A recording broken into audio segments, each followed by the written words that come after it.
Hey everybody, welcome back to the You Must Be Bored podcast, broadcasting at 11 p.m. on a Monday, October 6th, 2025. And also, I guess, a week overdue, because I didn't record one last week. I was insanely tired. It's Devin, of course, as usual, broadcasting from an undisclosed location, the center of Texas. Hope everybody's doing great out there. Hope you've had a good past couple weeks, I guess, since last time I stopped by and rambled in your ear about random nonsense. But obviously a lot has happened since then, most of which I probably already forgot about, but we'll see what I can catch up on. There's definitely something I want to talk about, so I'll get to that here in a little bit. But yeah, I didn't record last week. I was just so insanely tired on Monday. I didn't have the energy to do it, so I just was like, you know what? I could stand for a day of not doing this. It's not going to make a difference one way or another. So I gave myself that day off for not recording anything. And I think it served me pretty well. I had a pretty good, well, relatively speaking, had a pretty good week last week. It's hard to quantify how good your weeks are when the president of the United States is actively trying to foment a civil war in the most literal of sense, like actually deploying armed soldiers to various cities across the country in a desperate attempt to kind of instigate some kind of an altercation that would give him an excuse to be like, see, they're violent radicals. It's time for the Insurrection Act. It's nakedly obvious what he's trying to do here. And you know, when you're living, and to credit to whatever or whoever deserves it, that it hasn't really gained traction. It hasn't caught on, and most people can kind of see what's plainly being attempted here. And also, all of this stuff is just really a massive distraction away from the fact that, like, the economy is in pretty dire straits. And I guess maybe even poised to get in even worse dire straits. So, with all that being in the kind of periphery here, I can say that all things considered, my past couple weeks have been pretty okay. I went to a friend of mine's birthday party on Saturday, and it was a costume birthday party. I had to dig up my old Cyclops costume and cobble that together, which was really annoying, and I'm not wearing that fucking thing again. I'm retiring that costume. I cut out like eye holes. I had cut out eye holes for it because I have a visor, like glasses that I wear with it. I cut out the eye holes so that I could, see. Because what I did was it's Cyclops' uniform from the 70s, where he has like that all blue suit with the blue skull cap and the yellow underwear over his pants, and that's about it. And the yellow gloves and boots, and the belt, of course. I was that costume because what I did was I bought one of those full bodysuit, single color bodysuit things, like I think Charlie had it in an episode of It's Always Sunny where he was like Green Man or something like that. They had a blue version of that, so I just bought that and I cut out a hole for the mouth and little eye holes there too. But in order for the eye holes to be taut, in order for the face mask to be properly taut, I had to use like boob tape basically to tape the underneath part of the fabric around the eyes to my cheek, my upper cheekbone. Now, when I created this costume a couple years ago, that was fine. That wasn't that big of a deal. But after Halloween 2023, I guess is when I did that, I basically just crumbled that costume up and shoved it into a drawer. Because 2024 was last year. I was Trafalgar Law last year from One Piece. And by the way, shout out to One Piece, man. It's getting recognition for incredible reasons.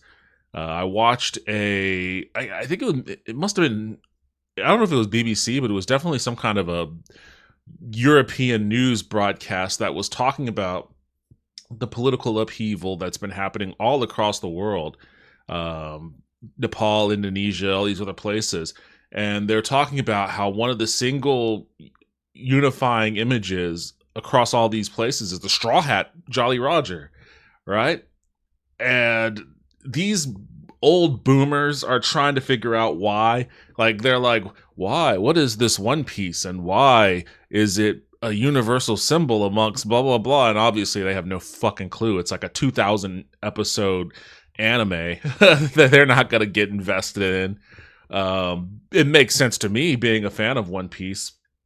And I have for a long time, I've had a black t-shirt that just has the Straw Hats Jolly Roger on it. And every time I wear it, I'm treated like a fucking celebrity too. So it does my heart proud to know that it means that if you're into One Piece and you follow it, like, it is obviously it's, you know, it has very strong political under and overtones. It's pretty direct. You know, revolutionary messages, because there are revolutionaries in the story.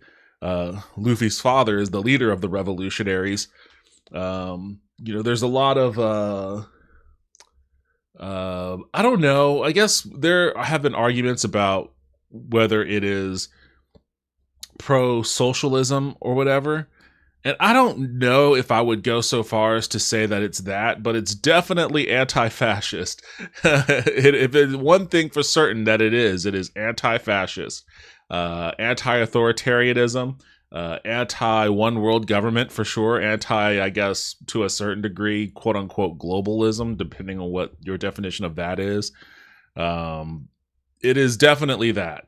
And for whatever crossover there may be between that and like pro-socialism, I'm not going to discount it, even though I don't know if I've seen very strong evidence of that. Maybe I just forgot about it somewhere along the line, because it is like 1,400 episodes or something like that. I forget where they're at right now. But having said that, because of those strong overtones, and without getting too into the spoiler territory, in case somebody out there is like, you know what, this sounds interesting, I'm actually going to watch One Piece now. I'm not going to spoil it for you, even though it'd be very difficult to do that. But within the world, there is such thing as a concept of the drums of liberation. And the drums of liberation was this kind of a spiritual drumming that you would hear in your heart and in your mind, in your mind, in your soul. You would feel it in your soul when, in the ancient times, in the before times, a legendary hero was a liberator of the oppressed. You know, he would inspire this feeling and this drumming that people would hear that would make them compelled to dance, you know, and revolt for their freedoms. And I have to say, whenever I see the Gen Z, that's what they call it. They call it like the Gen Z revolts. I think they call it the Gen Z revolt. Let me double check on that. I guess maybe the Gen Z revolution. I guess generally speaking, Gen Z protests, but they call, oh Jesus, even on the fucking Wikipedia page, the main image they use for the Gen Z protest is the Straw Hat Jolly Roger. God damn. Okay, so it's almost official. I wonder what Ichiro Oda thinks of this. Has anyone asked him? I'm gonna Google that. I want to see if he has a take on this. Ichiro Oda, Gen Z revolution. Somebody surely had to have asked him at this point. I'm very curious. Also, I'm curious. I mean, One Piece is being almost simul broadcast on Netflix, the anime. In addition to Netflix also having the live action One Piece that they're producing. I wonder if this changes Netflix calculus for supporting that, because I mean, on the one hand, it's capitalism, I guess, or I guess market demand rather. The people want One Piece, and Netflix is delivering it to them. But on the other hand, it seems to fly in the face of their capital interest. So I wonder if One Piece's representation on Netflix is in any danger if this continues to proliferate. It doesn't look like anyone's asked him. I really want somebody to ask him. I'm curious about what he would think. But yeah, the Gen Z protests are several protests in countries around the world said to be predominantly led by the eponymous Generation Z during the 2020s, namely Central and Eastern Europe, South and Southeast Asia, Africa, and Latin America. Basically, everybody, everywhere, literally everywhere that's not America. They literally named every continent that's not America. They said Central and Eastern Europe. They said South, Southeast Asia. They said Africa and Latin America. So basically, I guess Russia too. Russia and basically where your core whites are. I mean, the white people of Central and Eastern Europe are getting down on it, but I guess Russia, America, and I guess fucking Australia want nothing to do with it. Maybe, I don't know, or maybe they're just gonna show up late to the party. But the global South's all in. Although the causes of the protests differ per country, some common threads have been described by experts and media outlets, including corruption, inequality, and declining standards of living. Coordination and activism through social media is prevalent in each case, and some protests have resulted in the overthrow of national governments. Got to keep that in mind as we're watching, like, billionaires and conglomerates in America try to consolidate their power over all forms of media. I mean, that's what kickstarted the downfall of the Nepalese government when in Nepal they tried to ban social media, and that just ended up in a tremendous backlash that resulted in the government collapsing. So yeah, this is happening. I don't know what brought me onto to the One Piece thing. But it's something that I've been at least tangentially kind of paying attention to. I'm not super deep on exactly what spawned it or how it's developed. I will say the first instance that I've seen of the Straw Hats Jolly Roger being used in this sort of manner was a couple years ago. It was shortly after. So after the October 7th attack in Israel, and I think probably maybe a month and a half or 2 months into Israel's complete and total psychotic bombardment of anything that even twitched in the general vicinity of Gaza, there were protests all over the world to bring the carnage to an end at that time. And I forget where it was at, but at one of those protests, someone was randomly flying the Straw Hats Jolly Roger there too. That was the first time I saw it, and I was like, "Oh, I wonder if that's going to catch on." Apparently, it did. So, yeah, that's been one thing that's been interesting that I've been following. I really wish I could remember why I got off on this random tangent of this random tangent of One Piece and the Gen Z revolts. But I think it probably had something to do with what I was saying before about being generally okay despite the seeming collapse of everything around me. But whatever the case may be, I'm at least happy to see that there's that. And even in America, there's been a lot of pushback. I don't know. I don't know. I don't think that, and I don't say this as like a kind of a. I don't think it's cope. Maybe it's cope, but I don't think it's cope. And I'm not saying this in a sort of like, oh, you don't have to worry about it kind of situation either, because I do think that it's very important to be active. But I just don't think that this administration, as hard as they try, I don't think they have like the clout to be the dictatorial authoritarian regime that can kind of keep the country coast to coast in an iron grip that they think that they can. I haven't seen the evidence of it. They're trying and they're doing psycho shit. They just bombed a fucking judge's house because she ruled against one of Trump's orders. So they are trying their hardest and they're doing real dastardly shit, but it just doesn't seem to be landing. Nobody really seems to take it all that seriously. And I don't mean that in the bad way. I mean that in the they don't buy their strength. They don't buy it that they have any strength. Nor should they. Nor should they. They only have as much strength as you're willing to give them. So maybe people have realized that part. Oh man, it is Halloween month though, so I tossed that damn Cyclops costume away. What I was getting at there is I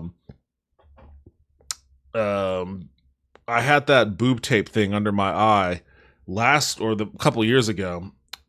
Oh, that's why I started talking about One Piece, because last year I did a Trafalgar Law costume from One Piece. That's what got me off on that fucking tangent. But anyways, I balled that costume up and I wasn't expecting to ever wear it again. But when I pulled it out, the tape had bunched up on itself right under the eyes, and that really fucked it up right around that area. And the entire night was just me trying to get it to not snap into my eyeball and rub into my eye, which was super fucking frustrating. So after fucking around with it for a while, I ended up just finding my pocket knife thingy and cutting part of the mask off, and had a fun night after that. It was good. It was good going and socializing. I didn't know anybody at that party except for the person that invited me.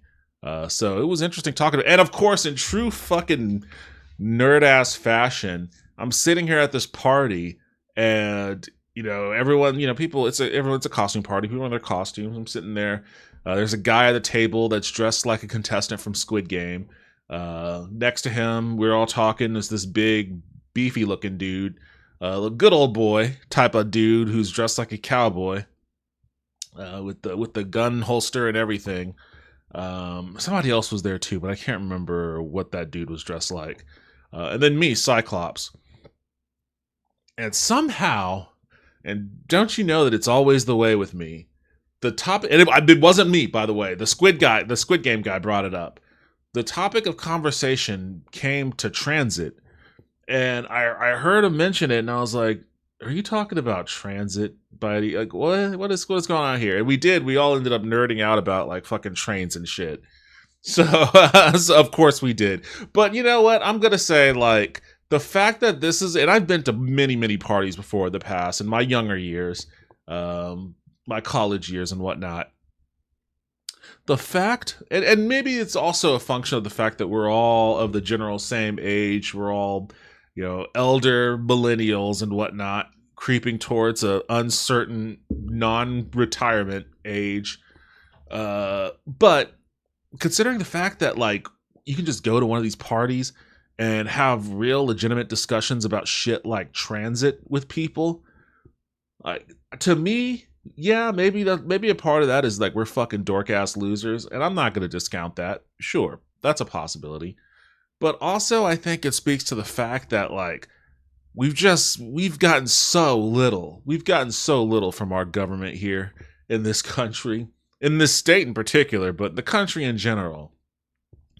We've gotten so little from them for so long, despite giving them our fucking money. That's the funny thing, is like you hear from libertarians like, oh, taxation is theft. It's like, taxation is only theft if the government doesn't give you your money back in some way that is like an enhancement or investment of your life.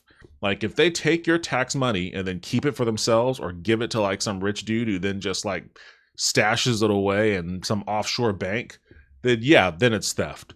But if they take that money and they use it to build trains in your neighborhood or in your city, help you connect to other cities nearby in a way that makes your quality of life improved, if they take that money and give you health care, if they take that money and let you go to college for free with it, then it's not theft. It's actually money well spent. Like, I liken it to like going to a 7-Eleven and being like, give me $20 on pump 8. And then the guy takes the money and puts it in the register and then just stares at you. And you're just like, what do you do? You gotta do the thing there? I asked for 20 on pump 8. And he's like, I can't do that. Like, why can't you do that?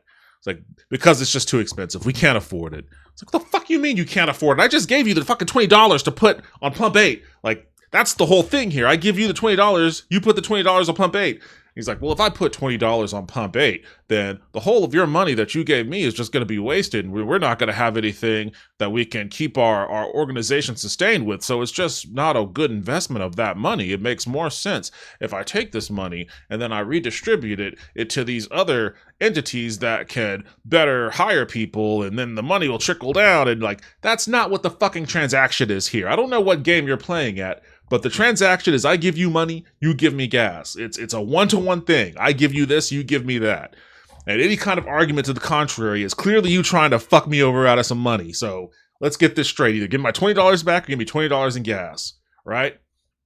It's kind of like that, except for the government's not going to give you your gas. You gave them $20, but they're not giving you shit.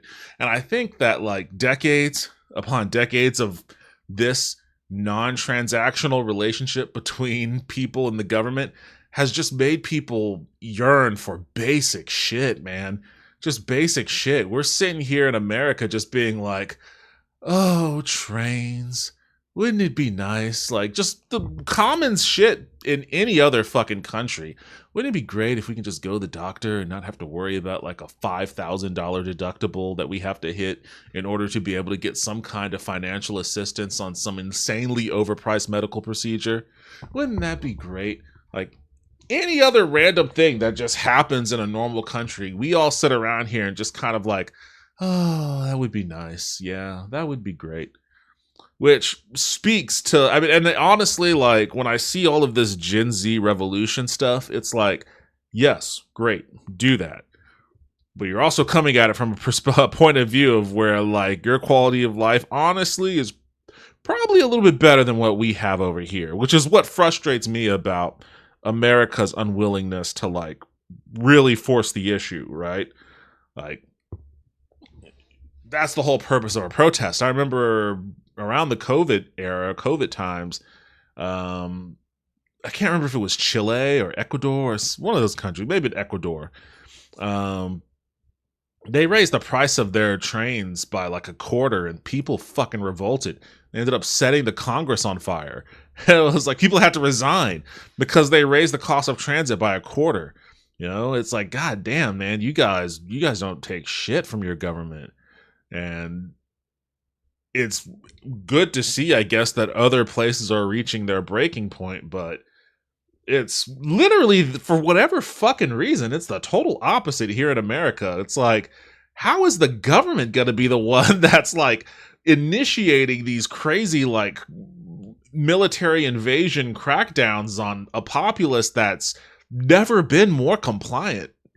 Literally the most compliant and complacent populace on the planet. Just got a bunch of guys in this country that just want to go to work, I guess. And what, are you trying to instigate them into doing a Gen Z revolt? Like, it makes no sense to me. It makes negative sense to me. But yeah, it was just weird. It's like, this is what we're all like dreaming of, huh? Like, it's not just me. It isn't just me. And it's not just, you know, the autistic kids that are obsessed with trains. It's just a lot of people that recognize that things could be a lot better, and for no good goddamn reason they aren't. So that was an interesting interaction at that party. I tried to curtail my train nerdiness as much as I could, but you know, a fun time was had by all. Fun times were had by there are still fun times to be had as things around us collapse, but it depends on who you are and how you have those fun times. It's interesting to me that Taylor Swift's fan base has completely and totally revolted against her too, to a certain extent. I mean, you could talk shit about Taylor Swift right now online, and no psychotic Swiftie is gonna fucking come after you for it, which says everything you need to know. Says everything you need to know about how she's turned her fan base on her with her latest release. I have a couple of Swiftie fan friends, or I guess Swiftie friends. The Weenie Dog mom, she's a Swiftie, and she has not been happy about her latest release. Like, she is one of the people that thinks that it's very MAGA coded and that it's trad wife coded. I'm not a Swiftie. I can't really speak to that. I saw the lyrics. I heard some songs. I don't know if I would go so far as to say it's MAGA coded. I could see why people would think that. I just don't. I don't know. I don't know. I don't know. But there was a lot around other circumstances with that release that sat really wrong with a lot of people, and I could see how, like, her shit talking Charlie XCX, whatever you might think of that, just seemed like a weird thing to do. It's like Charlie XCX is popular, but nothing compared to you. So why do that? And you just leave it alone. It seems like you're purposely trying to whip up some kind of a beef, trying to get your own Drake Kendrick thing going for some publicity that you don't really need. So it seems weird. And then she's shit talking Travis Kelce's ex. Is there a reason for that? Maybe there is. I don't know. Maybe she's been sending out. Maybe they have their own little text message spat or something. But some of the lyrics that I'd seen around that seemed pretty kind of fucking racist. I guess maybe. I could have misread something. Yeah, it's like a glass. It's like a moonstone that is generally bright in color. It's generally bright in color, and I guess in this song about Taylor Swift's ex, she referred, I guess infers to her as onyx, but herself as opalite, which is like you're kind of dancing on a line there. In the chorus, Swift reflects on resilience and renewal as she flexes her crystal knowledge by referencing both opalite and dark gemstone and the dark gemstone onyx. But my mama told me it's all right. You were dancing through the lightning strikes, sleeping in the onyx night, but now the sky is opalite. Yeah, that's, if you know that, like, she's talking about Travis's ex and that she's a black woman, then yeah, the onyx to opalite thing is kind of, I don't know, man. I don't know. It just kind of seems like maybe we could kind of move away from the dark light color metaphors here when referring to this dude's ex, who he actually, like, that was a part of his, I guess, Travis Kelce's arc, if you want to call it that. Like, back when he was the optics around Travis Kelce was less good old boy from Kansas, I guess good old boy in Kansas, and was more of like a Obama era swagged out white boy with a big booty black girlfriend.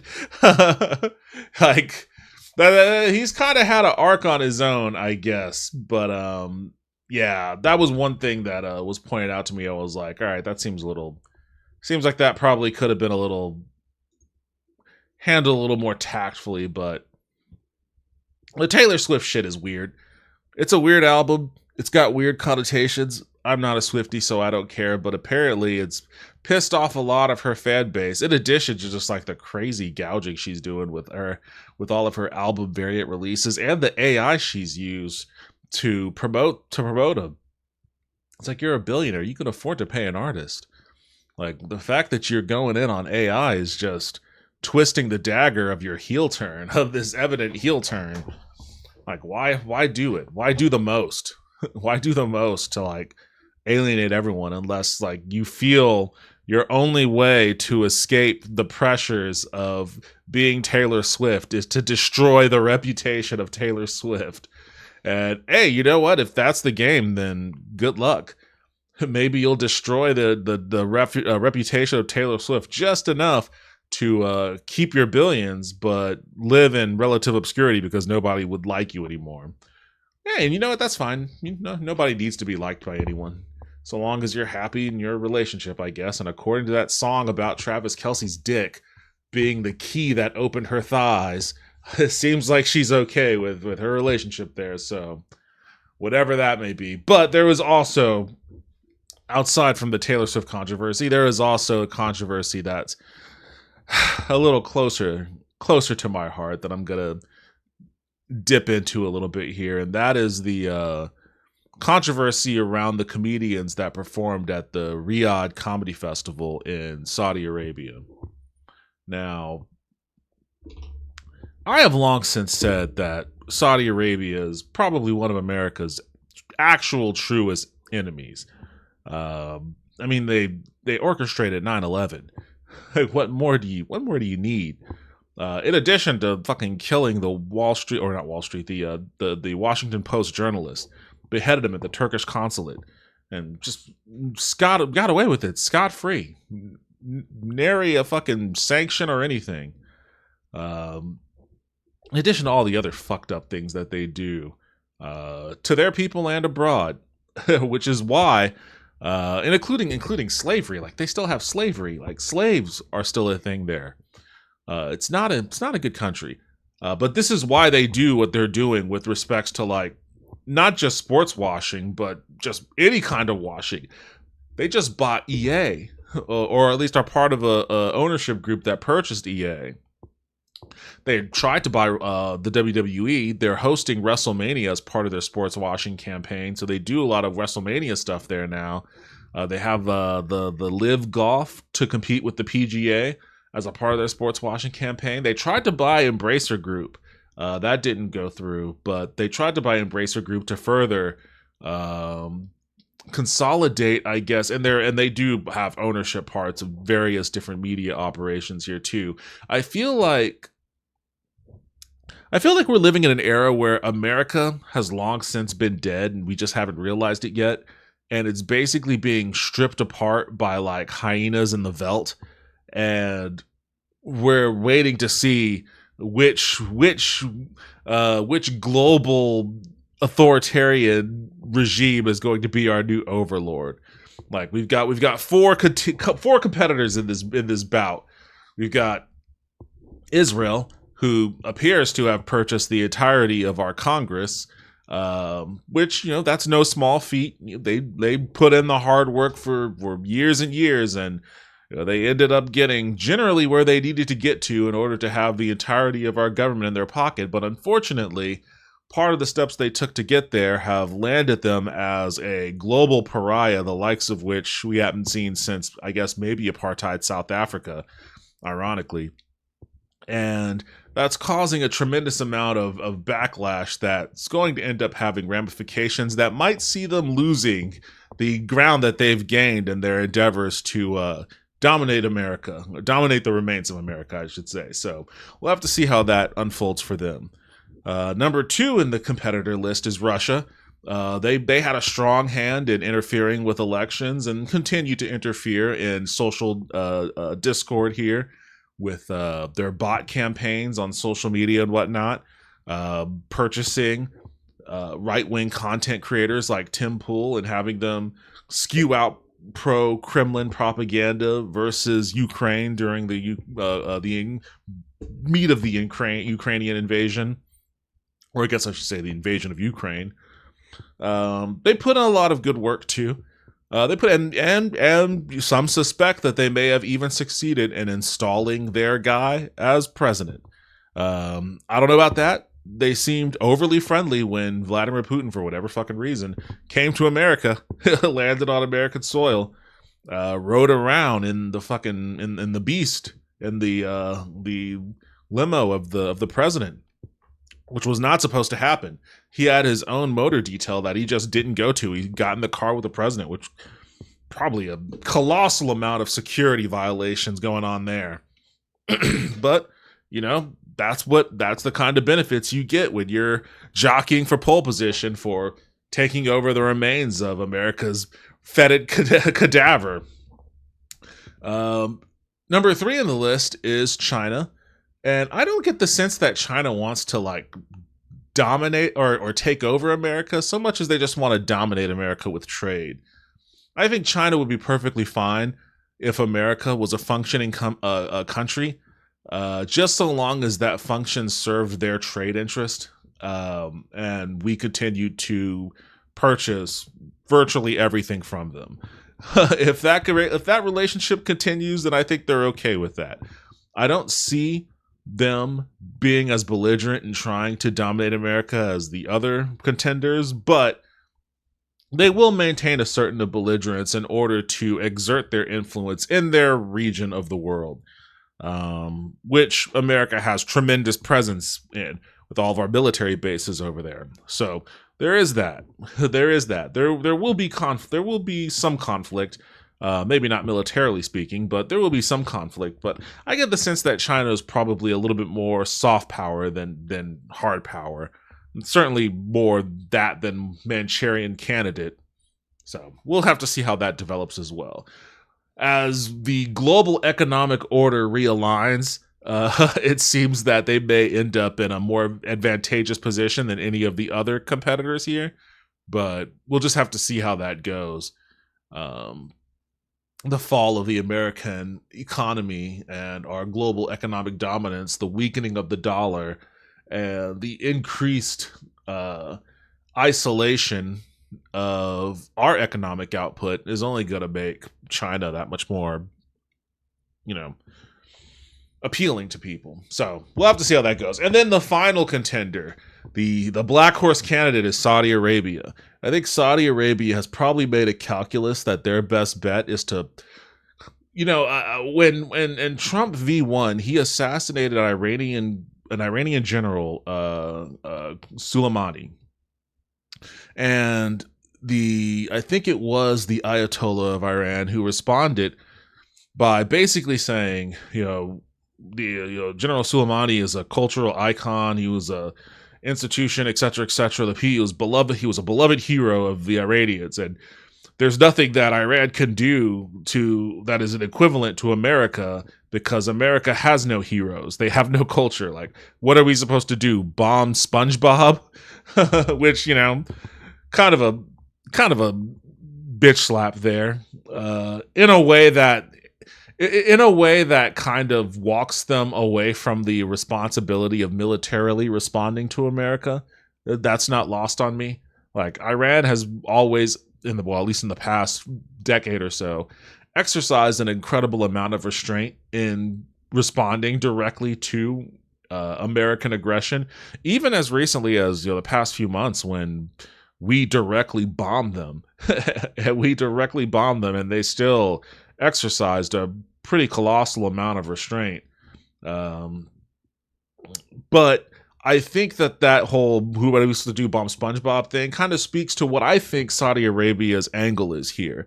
When they're trying to purchase WWE, EA, Embracer Group, who, by the way, also owns Lord of the Rings and shit. So that would have been a big one there. And all the Live Golf and all the other things that they're doing to like sports wash or whitewash their reputation in general. I think that they've realized that America, the core of American culture and a lot of its power, because American power is basically the export of our culture, of our pop culture, at least, our movies, our music, TV shows, video games, all that stuff. We export pop culture to the rest of the world. That influences the world. That gives a lot of power to our soft power. And I think Saudi Arabia's play is to purchase that. They want to own our pop media, so that they can control what gets exported to the rest of the world. And I think that they've made great gains in that. And I think that this Riyadh Comedy Festival thing was a play to that as well.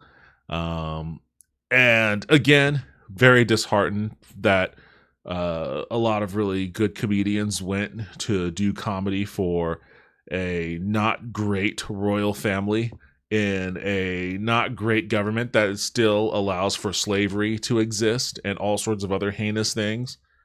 They've been trying to convince people that they're becoming a more progressive society. But just this past year, they've been fucking executing dissidents, left and right. Like, they're still not good, despite their best efforts to try to appeal to be more progressive. And that's what makes it really shitty that one of the comedians that went on this tour is one of my idols and heroes and major influence for the reason why I'm even talking to this mic right now, Bill Burr. And in the days since he's gone on this trip, and the first thing he did when he recorded his first podcast after it was just glaze the whole thing. Talked about how great it was to be there, and the people were just normal people. Like, he expected they would be like chanting "Death to America," try to cut his head off, which is like, what the fuck, dude? Why? It's like, okay, that's a whole other fucking issue to tack into, but the whole point of the outrage has nothing to do with like the people there. Yeah, of course the people are normal. No one ever said the people weren't normal. That's not the part. That's not the part that's contentious. You know, the people are also slaves in certain respects, in some degrees. Like, there are slaves there, you know, and I'm sure they're fine people too. The problem is the slave owners that paid you to go play there, man. You took that money. And it's not like it wasn't known. There were plenty of comedians that spoke out against it. Shane Gillis very famously talked about being offered a fat bag and he turned it down because, quote unquote, you don't 9/11 your friends, is what he said. Mark Maron went on a tear about it, but that's to be expected from Mark Maron. He's a little bit more well educated on this kind of stuff, is what I mean.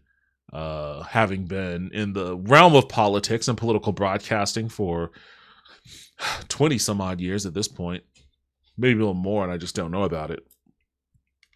But for someone like Bill Burr, who has been making bones for himself lately by being very vocal in his very populist outrage against billionaires and authoritarians and all that sort of stuff, for him to turn around and take the money and basically just be like, no, he didn't explicitly say the royals were great.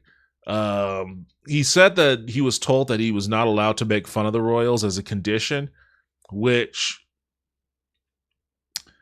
I feel like if you were in London and that was a condition, I feel like that would be one thing. And that's not to say that it would be acceptable. I think anybody should always be allowed to speak, I guess, quote unquote, truth to power, or at least make fun of it. But the current royal family is toothless in the UK. Like, the UK, the British royal family is toothless. They're figureheads. They're doddering old teapots, right? And if you want to make fun of them, make fun of them. If they get mad about it, what are they going to do? Write an angry letter and publish it in some tabloid somewhere, I guess. But they don't really have a whole lot that they do or can impact outside of like a little bit of public, I guess, I don't know, public attention gathering a little bit here and there. The British royal family, I guess, is what I'm saying, is that they just don't have the motion. They don't have that clout that you would expect a major royal family to have from, you know, a once dominant empire. I guess you could say the same about the Japanese royal family too, imperial family of Japan. But that's not the Saudi royal family. Saudi royal family are fucking it. They are it. Like, they're not figureheads. They are the guys. They will do shit to show that they are the guys. So, like, if you're told you can't make fun of the British royal family to do some set, fine, whatever. It doesn't really matter. They don't do anything anyways. But if you're told you can't make fun of these motherfuckers that are slaughtering dissidents and beheading people and fucking have slaves and whatnot, that's different. That's different. That's capitulation to like the worst element of human society.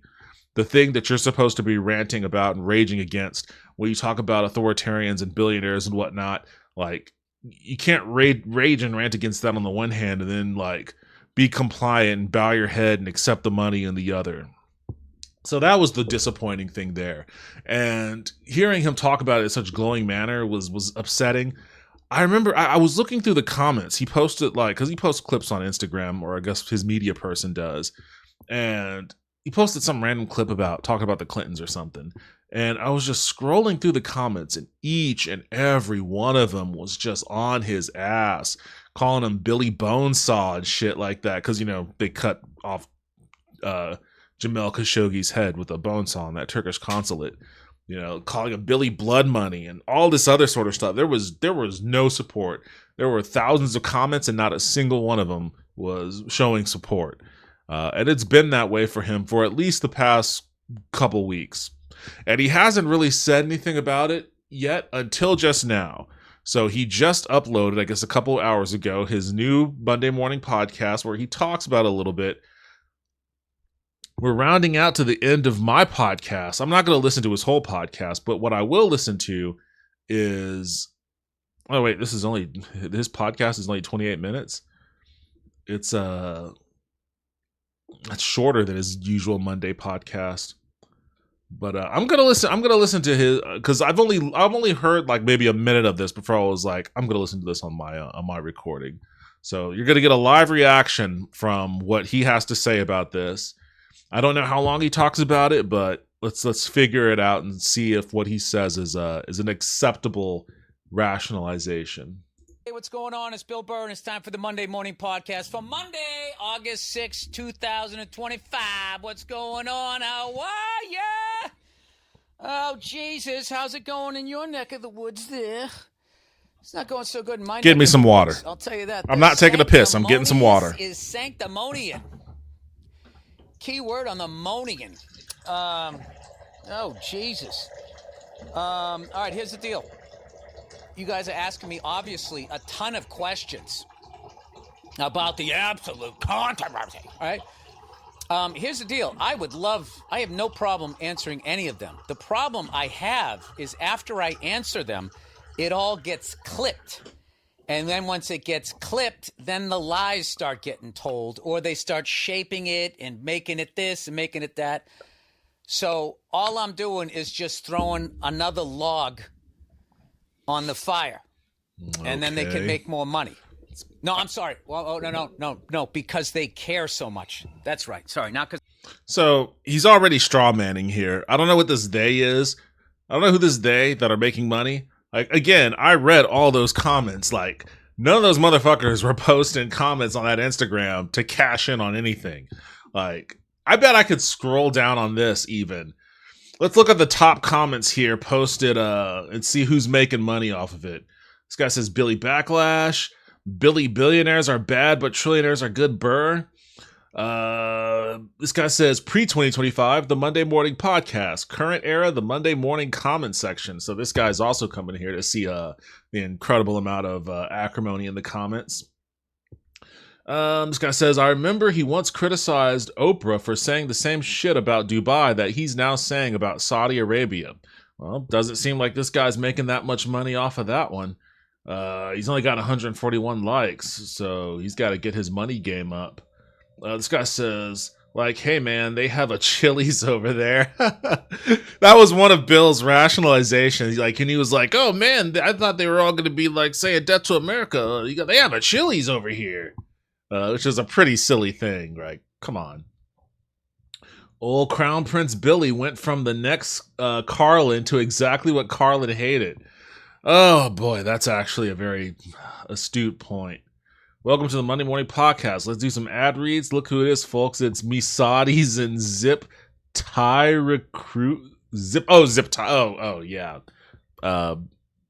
It's a neck slitting joke there. Zip Tie Recruiters.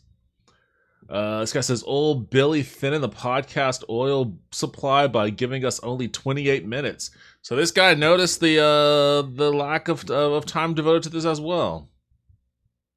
Let's see what other comments are in here making for money making purposes.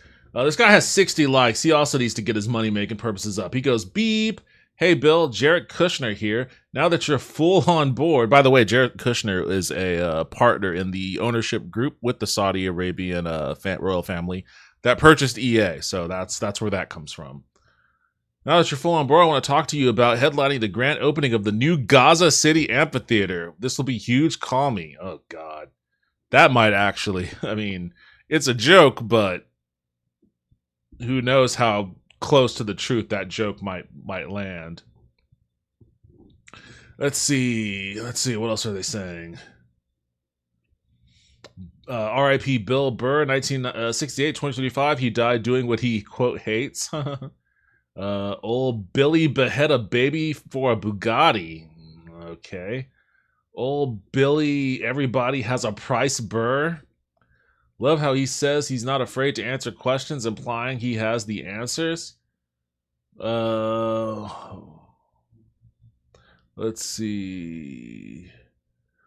Homie got so excited when he thought up that sanctimonying line, thinking he still had an audience to tell it to. Well, you know, there are people in the comment section. We're all responding to it still. We're all listening. Let's see. He posted this 3 hours ago. 3,600 views. That might be in line with what he normally gets. Let's see. Old Billy Bonesaw. He could insulate himself and tell himself it's just a select few internet trolls that are angry. It's not a tiny minority that are pissed. We ain't forgetting. I think that's what his initial play was to just ignore it and to think that, like, oh, it's just a small contingent of wokes on the, and I haven't listened to it. I'll click play here in a second. We'll get back to it. I'm willing to bet he thinks it's just a small contingent of wokes on the internet, and that if you just ignored it long enough, it would go away. But clearly, it didn't go away in the expedient amount of time that he had wished it was. So now he has to actually address it on his podcast, and his act of addressing it is basically doubling, tripling down in defiance. But I mean, what is he tripling down on here? He's tripling down on the fucking Saudi royal family. All right, one more comment. Let's see.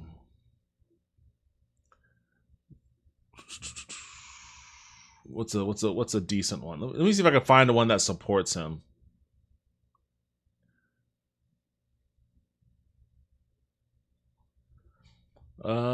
I tried to warn you, your comment section is not a conglomerate. Believe it or not, they are real people who had hope on you. Look up Bill Burr on Jamal Khashoggi's death. Alright, well, maybe I'll look that up later if I want to make myself sad. I'm trying to see if there's at least one supportive comment here.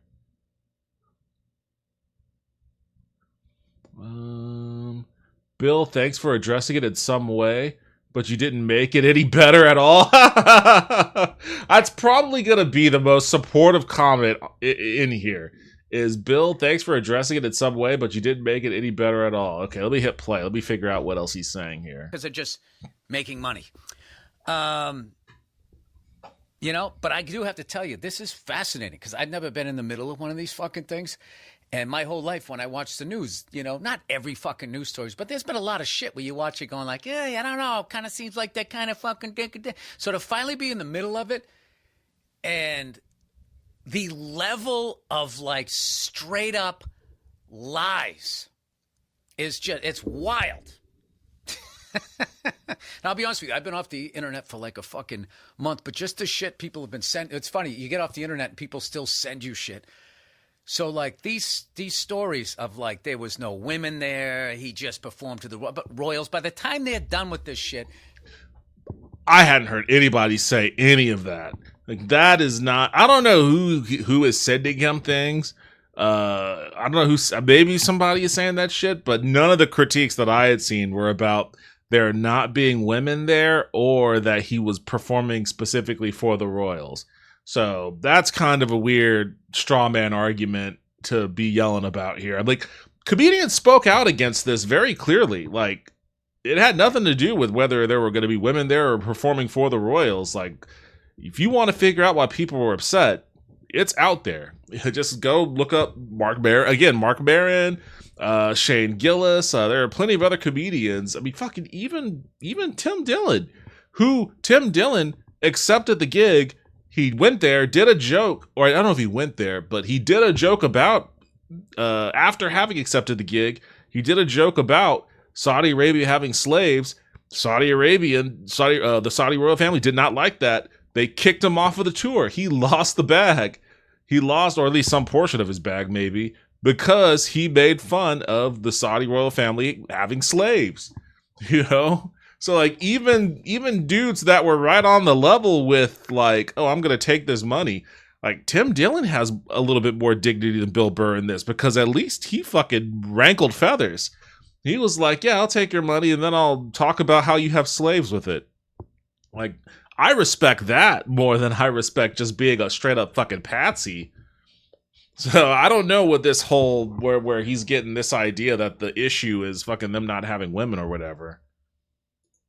They're going to say I went over there and did a one-on-one show in a fucking tent staring at my toes and then I left for the head fucking guy, whoever the hell it is over there, right? Once again, I performed in an arena over there. In the round, there was 8,000 people at the show. Okay? That's not the issue. Citizens. And then they had diplomats sitting down front in a nerve-wracking way for the performer to make sure that, you know, you didn't talk about the 2 or 3 things that they said that they negotiated down to not talk about. Once again, as I said before, whoever put together the comedy festival and everything, what it did for freedom of speech over there, because, like, before it started, you couldn't talk about all of this stuff, and then they whittled it down to just that. And that is how, you know, if you truly care about stuff like that, you gradually move towards something more positive. All right? I mean, and I have to tell you, all right, all of this sanctimonious shit out there, I'm going to tell you something right now. I saw, in 33 years of stand-up, I've never seen anybody with bigger balls. And I'm not going to say the name of the comedian, even though you're going to figure it out, but I'm just trying not to get anybody else this fucking shit coming at him. Went on over there, openly gay. And in the middle of the set, 2 of the diplomats got up to go to the bathroom. And this person said, "Hey, where are you going? Are you going to go on Grindr?" I mean, I've seen them all. I've never seen anybody. It's like, I don't have the balls to say that. And clearly. Again, that's a part of the problem. Like, if you're gonna do this, then you have to have either have the balls to do it, or recognize you don't have the balls and don't do it. Because now you've taken the blood money and have legitimized their, I guess, not sports washing in this instance. What, comedy washing campaign? You've legitimized it. And for what? To not even speak any level of truth to power, to just go over there and be like, "Hey, these guys have a chili too. I guess they're all right." It's like, people all over the world are fine. Like, the problem isn't with people. The problem is with the power structure that dominates these people and giving them legitimacy. And I understand his point on, you know, they had this set of things that they didn't want us to talk about. We whittled it down to a smaller set of things, and then, you know, that's the kind of movement that you have to be okay with in order to slowly push a society towards a more free and open direction. I get that that's his thesis on that. And I'm not necessarily saying that it's wrong. Just compared to the contrary of what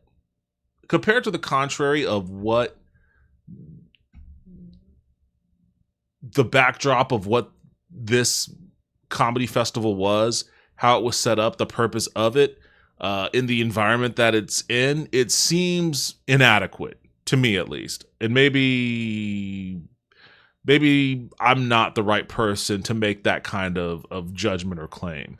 You know, maybe you know, to the degree that someone in Saudi Arabia can voice their criticisms over something like this, maybe they're the people that can determine whether or not, hey, this was actually a good thing to move our society in a more free direction.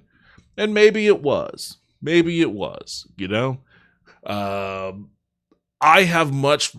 again, Bill is admitting himself that he's not the person that's doing the pushing.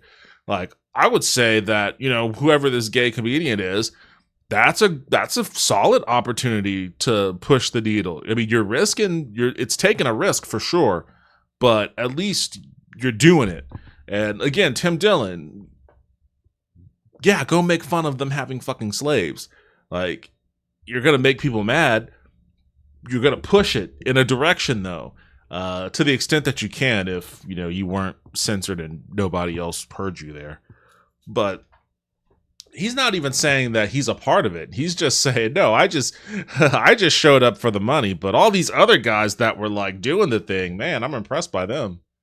That her own people came at her and all of that. It's disgusting. It really is. That's what they're going to clip. Bill says fucking the reaction to da-da-da is disgusting. And I'll tell you what else is amazing and really confusing to me is what we did over there wasn't even on TV. However, what everybody's complaining about was on TV the week before. What's everyone complaining about that was on TV? Event, and nobody said anything. Wait, what is he talking about? You know, and that's the difference between being a billion-dollar conglomerate and being an independent contractor. It's kind of like, you know, if you go back to like, I don't want to talk anymore about it, but like I said, like I would love to answer all of this stuff. I'm not afraid of any of these questions. I would love to answer them. You know, it's just that the way that it is being used. And my favorite thing, you know, I did a couple of sets last night, and I didn't run into any of the special ones when I was down there, but I'm really looking forward to that when I do, because I know this is how this shit goes down, you know? Yada, yada, yada is said over here, and then when you run into the person face to face, this is what's always said. Hey, man. Hey, man. Hey, man. How's it going, man? Just checking in on you, man. Are you doing okay, man? I don't have any idea what he's talking about anymore. Bullshit. But I'm not going to lie to you. You know, how do I put this? Do you know when you just sort of, no matter what the behavior is, but you just know a person, so you just expect it, so it doesn't bug you? That's kind of how it is. So I sort of expect that. And,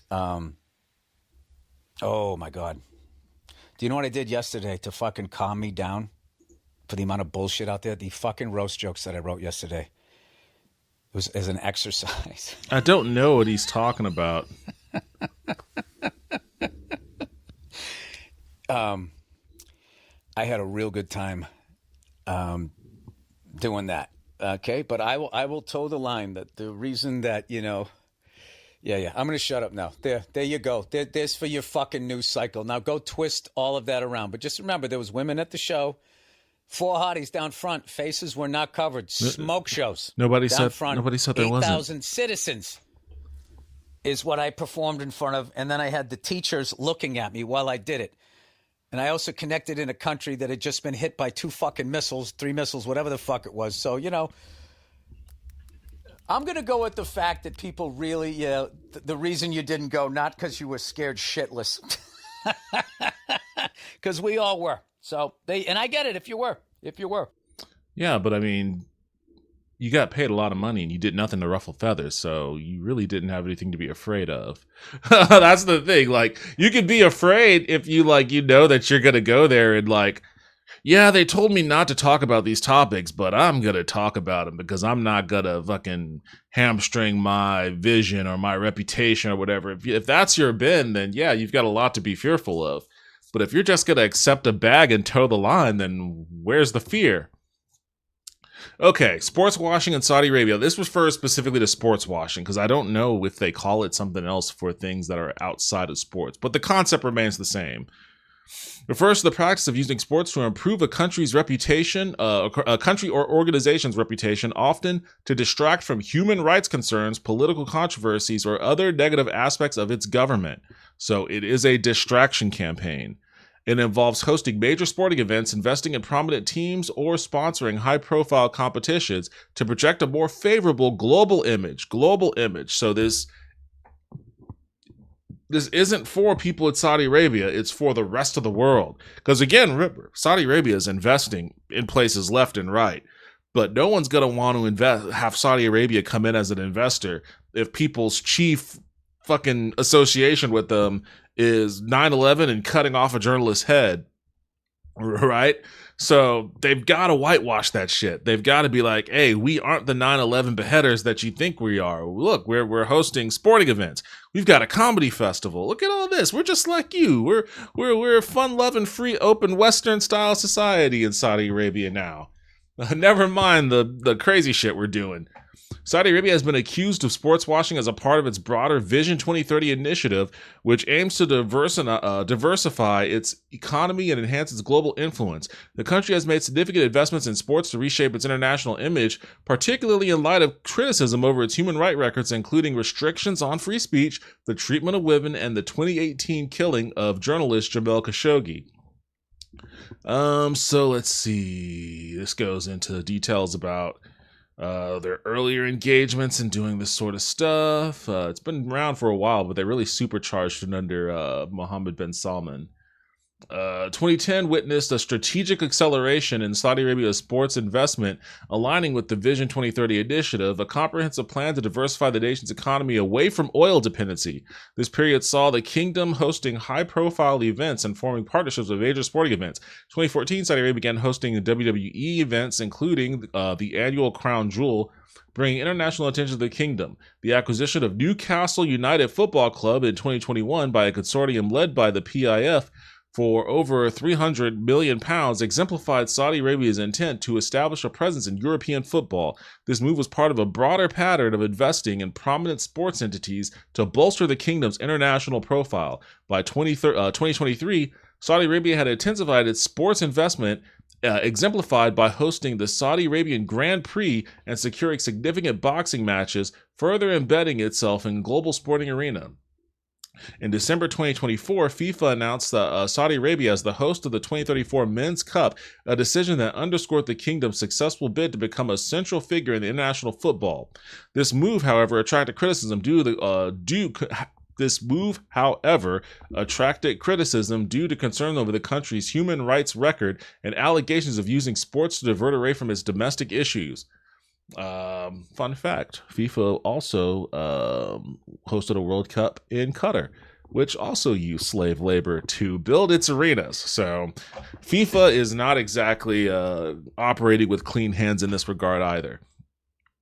Critics argue that these extensive investments serve to sports wash Saudi Arabia's human rights violations, including the suppression of dissent and gender inequality. Human Rights Watch has highlighted the kingdom's use of high-profile sporting events to launder its reputation internationally. So again, it's not just the sports stuff. It's pop culture in general that they're trying to use to, I guess, launder their reputation is, I guess, how you would actually describe it. They're trying to launder their reputation to these sorts of things. That's the bad part about the Riyadh Comedy Festival. It's not about, whether you perform in front of 8,000 people, man. You're fucking Bill Burr. You can perform in front of 8,000 people anywhere you go. You could have booked an independent fucking venue there at any other point in time to do a comedy show in front of 8,000 people. Probably would have taken some subterfuge to do that, but if you really wanted to, you could have, and it wouldn't have been a difficult thing for you to do, because I'm sure you have plenty of fans there too. But the problem isn't the act of doing comedy there. The problem is what you were doing it for, and you were doing it to launder, even if it wasn't your specific intent. Even if it wasn't your specific intent, you were serving the purpose of laundering the Saudi Arabia public image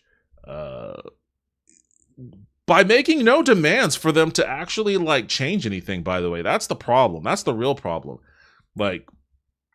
If you have a bad reputation and you want to change that reputation, great. Do things that reflect positively on you, and not optics. That's what the Riyadh festival is, just optics. Open up your society more. How about you can dissent without having your head cut off? That's a great way to improve your reputation internationally. Oh, you have a criticism of the government? Okay, well, I guess we'll just take that in stride and not murder you and your family. Oh, you want to work? Okay, well, fine, we will pay you and not use you as a slave. Okay, those are great things to do to improve your reputation. And if Saudi Arabia was doing that kind of stuff, and then also kind of promoting the fact that they were doing that kind of stuff with a comedy festival and sporting events and whatnot, great. I wouldn't have a problem with it. If demands were made like, hey, you know what, we're all of the comedians that went there, we all want to go, we all want to perform, but we can't feel good about it if there aren't some concessions made to, whatever, find some fucking Saudi Arabian human rights activist that hasn't been killed yet and work with them to figure out doing something more tangible and not just something that is aesthetic to really push the needle forward. Because what Bill thinks he's doing isn't going to be it. It doesn't matter if they conceded on a couple of bullet points of things that you can and can't talk about for a comedy festival while they're actively still executing dissidents. I keep saying the wrong word. They're still actively executing dissidents. Like, it's meaningless. They're just placating you. So they're placating you so that they could use you. That's the thing. They're just using you. They're placating you to use you. And they're not going to fucking make anything substantially better for the people that are, being swept under the rug. The people's whose abuse is being swept under the rug so that they can be more favorable in international negotiations for purchasing whatever they want to purchase to diversify their economy. Like, sometimes you have to figure out what it is you're being used for here. That was a very disappointing. That was a very man. I don't. What a bitch ass cop out. I can understand the people. It was a bitch ass cop out. I can understand the people in his comments, man. That really fucking sucks. That really sucks. I mean, I hate to say it, but it does have me looking at him through a different lens now. In a lens that I don't know if I can fucking stomach listening to his opinion. Knowing that he's this much of a fucking weasel, because what he just said, what he did that's a weasel ass response. That was a weasel ass response. Like, it's just one of the most heart-wrenching fucking heel turn. I mean, it's not even really a heel turn. It's just like a fucking weasel ass deflation of what he ostensibly stood for. It was just a weaselly deflation of what he ostensibly stood for, which was being a hardcore populist, anti-authoritarian, willing to speak maximum truth to the ultimate power, right? That was his core brand proposition, which is why that guy was, comparing him to Carlin before. And he's had those Carlin comparisons before. And to think that, like, it just flopped like this. What a fucking bummer, man. You were the one comedian I liked. I mean, there are plenty of others out there. I mean, Stavros is still ranking high in my estimation. And he had plenty of positive things to say. I guess positive in the sense that he had the right takes on this tour. I don't know if he was offered, though. I don't know if Stavi was offered. I think he was. I think he was offered. He turned it down. I'm sure you'd love to answer the questions like you say, but let's face it, the real reason you can't answer them is because it would make your blood sponsors look bad. You can't talk your way out of this. I noticed you didn't say Saudi Arabia, royal family, Riyadh, or any other words. No balls, Billy. That's actually a astute point. I guess he didn't specifically call out Saudi Arabia. He said royal family. Well, he said the royals, I think. So he alluded to the royal family by saying royals, I suppose. Old Billy Blood Money unironically using freedom of speech as an argument to participate in a whitewashing comedy festival literally constructed by slaves and abused as PR to show everyone how cool the country is. LMAO. Bro, just say you wanted the easy money and save some dignity. It would have been so much better. Like, even if he truly believed whatever weird shit he believes, it would have been so much better just to be like, I was just, I guess, undereducated on Saudi Arabia and I didn't realize, etc. Sorry I accepted this and just move on, I guess. Just move about your business. Be like, oh, I'll make a charitable donation to a whatever human rights campaign or something. Just fucking do that and move on. Like, the doubling and tripling down is like the death of your fan base, man. Like, and a lot of people, I'm willing to bet that a lot of people would have been willing to be like, all right, Bill, man, it really fucking sucks, but all right, you apologize, you said the right thing or whatever. Let's just move on. But a lot of these people in these comment section, that doesn't sound like that's the direction they're going to be fucking moving. You really needed that money, didn't you? Danger. Is that a Dangerfield call? Let me see if I can find that. I did like Rodney Dangerfield. I'm sure he was a problematic person too. That was just a comedian in a different era, so God knows what those fucking guys were up to.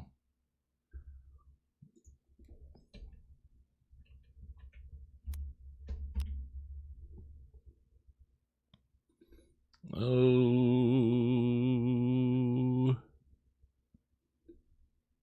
All right, that's not an easy look up, so whatever. Moving on. Gonna read a couple more comments before I call it for this episode. The comment section is 100% against you, Bill. I only came here for the comments, and they didn't disappoint. Jeez. There is also, like, there's a real dogpiling element to this sort of thing whenever, like, I guess a cancellation campaign, and people have been trying to cancel Bill Burr for a number of years, but they never took because they were all phony. But this isn't phony. Like, this is like some legit shit, especially for his particular fan base. So there is a dogpiling a dogpiling sort of element going on here, but I don't think it's unwarranted. Like, this is dogpiling that should happen. This is a good example of internet dogpiling because the cause is just. The cause is just. We don't want fucking entities like the Saudi royal family oppressing people anywhere.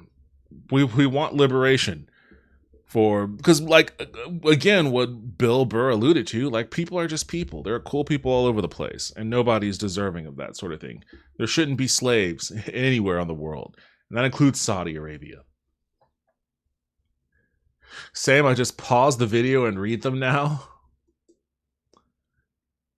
Everybody's here all sanctimonious, claiming that Ben Burr sold his honor for $1 million. I'm here to set the record straight. It was $1.6 million. Thank you. Is that how much he got for this? $1.6 million? God damn, dude. Just lead with that. Just be like, guys, they paid me $1.6 million. What do you want me to do? Like, I mean, even my integrity has a price, and 1.6 million seemed like a pretty good one. Like, if that's the issue, then hey, all right, man. All right, well, at least you're honest. Bill, you aren't normalizing American behavior at Saudi Arabia. You're normalizing Saudi Arabia behavior at America. The trolls and bots are not out to get you. So many comics are outspoken. Your people, as you call them. They're not trolls or bots. Okay, maybe they do some trolling, but they're not robots. They're just more aware of what this gig was. Yes. Baghdad Bill still yapping. Billy would love to answer our questions, but he just booked a gig, has a porta potty in Dubai, pays real well, and they have a McDonald's right out front. All right, that's kind of fucked up. Old Billy, whole blood money beheading Bill. Yeah, the old Bill things are flavorful around this topic. You cannot be taken free speech seriously anymore, letting you get paid by the same guy who let a writer, colleague artist, cut up to pieces in Istanbul for saying stuff the Saudi Arabian elite doesn't like to hear. It's rotten blood money, pal, and you took it without shame. Yes. Everyone has their price, don't they, Billy boy? I'd love to answer your questions, but the bot's still under contract currently. It must have been super exciting being there, Billy. Did you get to watch the Royals kill anyone? Any journalist jigsaw parties in your honor? The good news is that according to the Bill Burr Index of Human Freedom, we are living in a golden age. Most countries have either a Chili's or a KFC. The bad news is that the Bill Burr Index of Integrity is negative 1 million. Well, I guess 1.6 million. Thanks for the notification. Forgot to unsubscribe before. Damn, Bill, you let us down, man. Spin it how you wish, but the damage has been done. Us poor folk are still here struggling. Nice to cash in and sell out. This will destroy your popularity tenfold. Hope it was worth it. Talk about your hypocrisy next. Old Billy Blood Money, 8,000 citizens. Did they leave their... 8,000 citizens. Oh, did they leave their slaves outside? Ha ha ha, man. I'm happy to answer questions, but I won't. Oh, they call him Ben Burr as like, okay, I thought it was a typo. They're doing like, I guess, a Bin Laden joke. Old Billy has a price. Oh, Jesus. You took the bag, which is fine, but you can't be taken seriously anymore. That's what I'm saying. Just be like, yeah, man, it was 1.6 million. Sorry. Bill Burr has rallied against pretension for many years, yet fittingly fails to realize that the absolute most pretentious thing a person could ever do is adopt a persona of being judiciously unpretentious. The "I'm just like you" New Yorker character he performs is, well, Bostonian, is the most toxic anti-working class pretentious persona I've ever seen from a comedian. All right, this comment has nothing to do with anything, and I don't even think that's an accurate take. I don't think it's. First of all, it's Boston, not New York. Second of all, the "I'm just like you" character he performs, I don't think that's a performance. If anything, I think that his willingness to like just fucking take the bag and be impressed by a Chili's in fucking Saudi Arabia kind of proves that he has at least some semblance of, you know, regular everyman stupidity, or at least gullibility.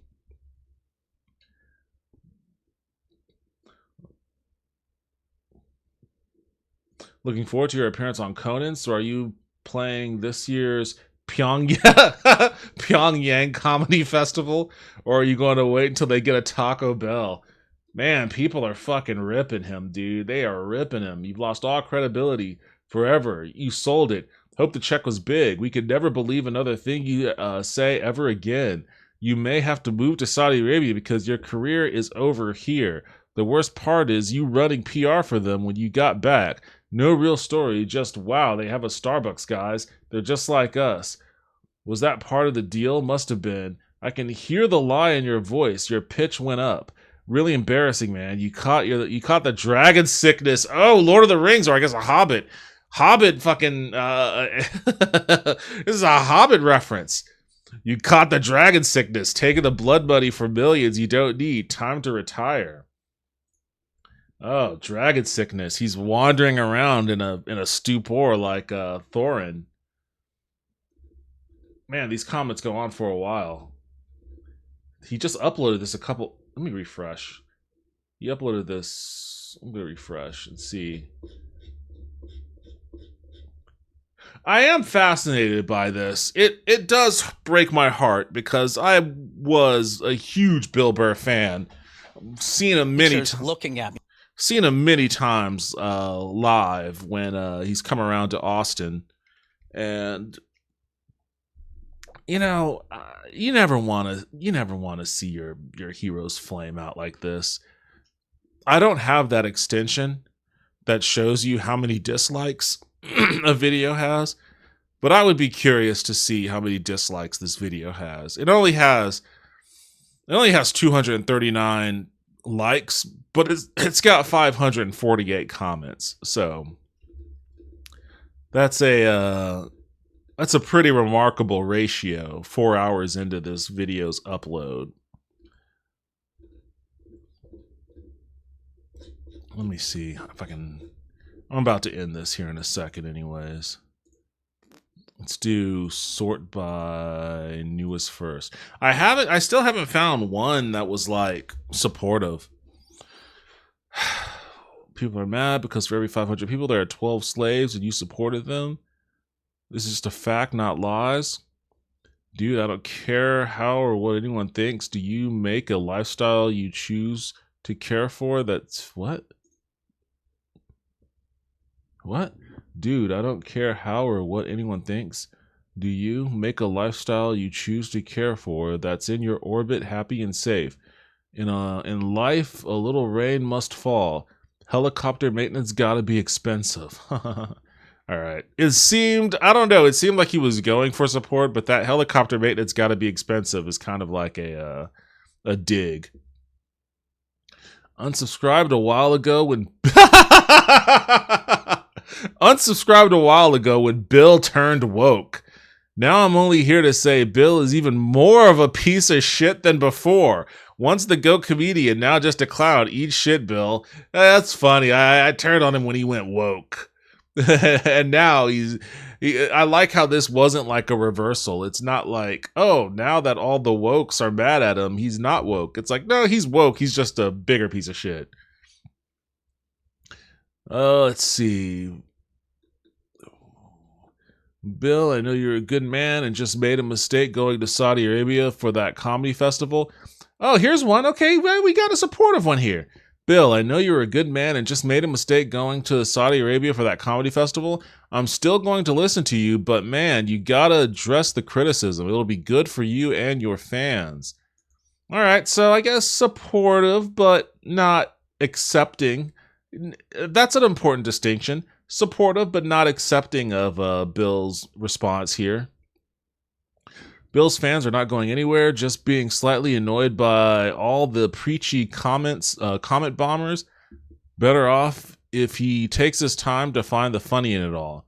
Okay, somebody responded to this guy with, I guess, something, I don't know about positive, but at least supportive. I really don't know how much this is going to, like, reflect in people not supporting Bill Burr. If I were to guess, there might be a little bit of a ding, but I don't think it's going to be anything that would like alter his career or anything. Not at this point. It's just for him, it's an annoying black eye. He's got a black eye now from this. A complete, self. What do they call it in baseball?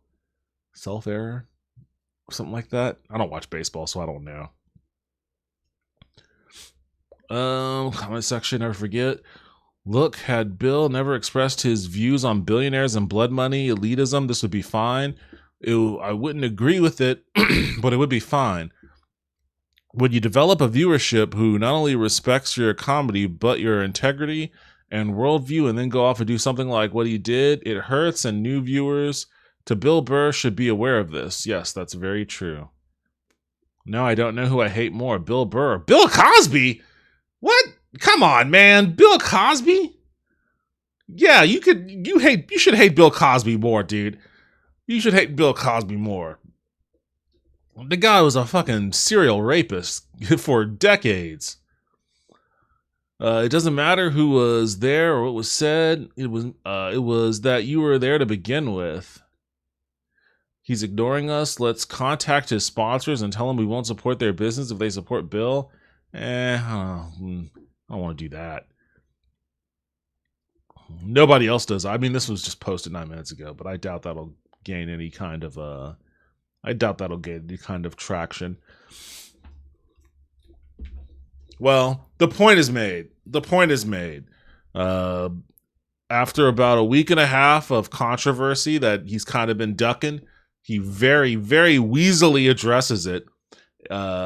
Or kind of half weaselly, half addresses it, weaselly sidesteps it in a suspiciously truncated version of his Monday morning podcast. So there is that now. Make of that what you will. What a bummer. What a complete and total shame. I don't know, man. I don't know if it's going to register as like a fall off for him. Maybe it will. I mean, The numbers on this YouTube video so far might point that direction.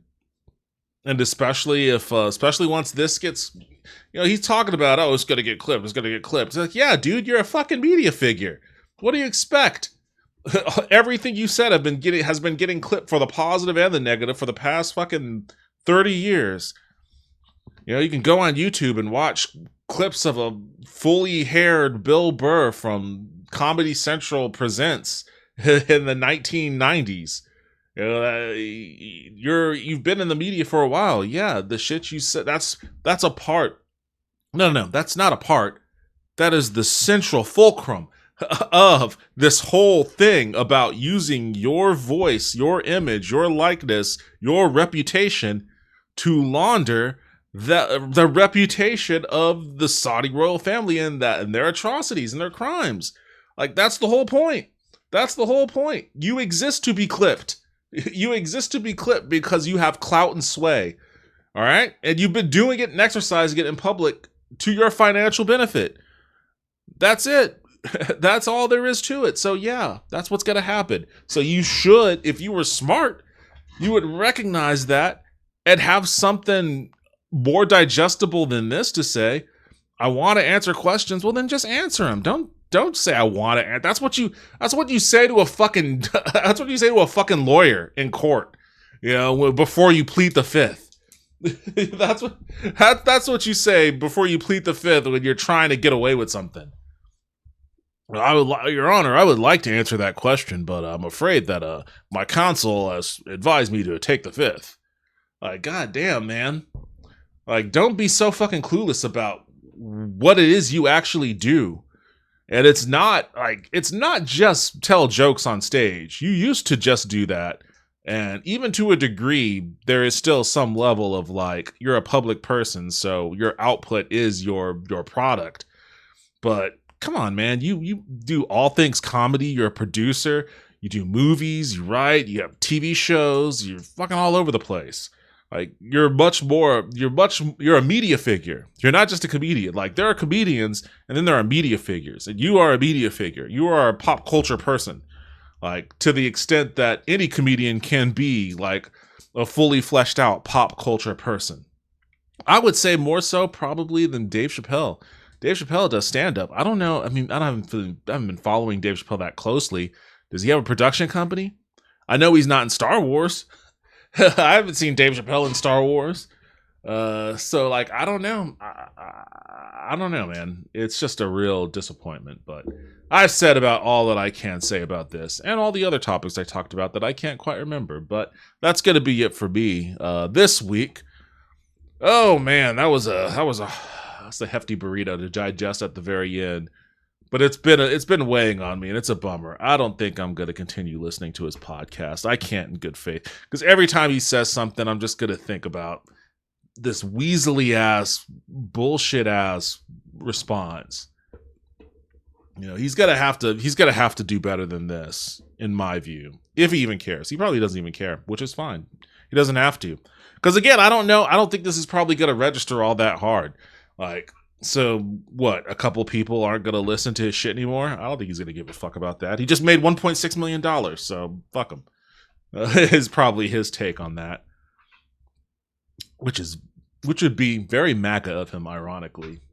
But regardless of that, thank you for stopping by and paying attention. If you did listen to all of this, kudos. I mean, this podcast goes nowhere. Unlike Bill Burr, I have zero clout. And with zero clout comes zero responsibility. So there is that, at least for me. But for those of you who do stop by and listen, I appreciate it as always. And I'll be back hopefully next week with some more musings for you. So until then, enjoy the rest of your week. Enjoy your upcoming weekend. And I'll see you when I see you.